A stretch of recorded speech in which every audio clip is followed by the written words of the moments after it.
দেশের প্রতিষ্ঠিত ইঞ্জিনিয়ারিং সংস্থা আইআইটি রুরকির একটি রিসার্চ সামনে এসেছে, যেখানে বিজ্ঞানীরা দাবি করেছেন তারা বাসকি নাগের জীবাশ্ম খুঁজে পেয়েছেন। আর তাদের কথায় ভারতের ইতিহাসকে আবারও লেখা হতে পারে।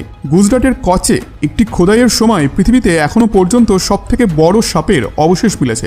এখনো পর্যন্ত মনে করা হতো যে পৃথিবীর সবথেকে বড় সাপ হচ্ছে টাইটানাবোয়া, বরং শুরু থেকেই মানা হচ্ছে যে পৃথিবীর সবথেকে বড় সাপ এটি। মনে করা হতো 14 মিটারের থেকেও বেশি লম্বা ছিল এই সাপটি, কিন্তু রিসেন্টলি ভারতে এক এমন আবিষ্কার হয়েছে, এক এমন প্রাচীন সাপের ডিসকভারি হয়েছে, যাতে করে আমাদের এই ইতিহাস সম্পূর্ণভাবে বদলে গেল।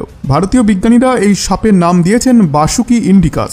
হিন্দু পৌরাণিক কথা অনুযায়ী বাসুকি নাগ ভগবান শিবের গলায় থাকা এক নাগ ছিল। এটি ওই নাগ ছিল যার উল্লেখ সমুদ্র মন্থনের সময়ও করা হয়েছে। এই নাগের মাধ্যমেই মন্দার পর্বতকে ঘোরানো হয়েছিল, যার পর সমুদ্র থেকে অমৃত ও আরও অনেক তত্ত্ব বের হয়েছিল।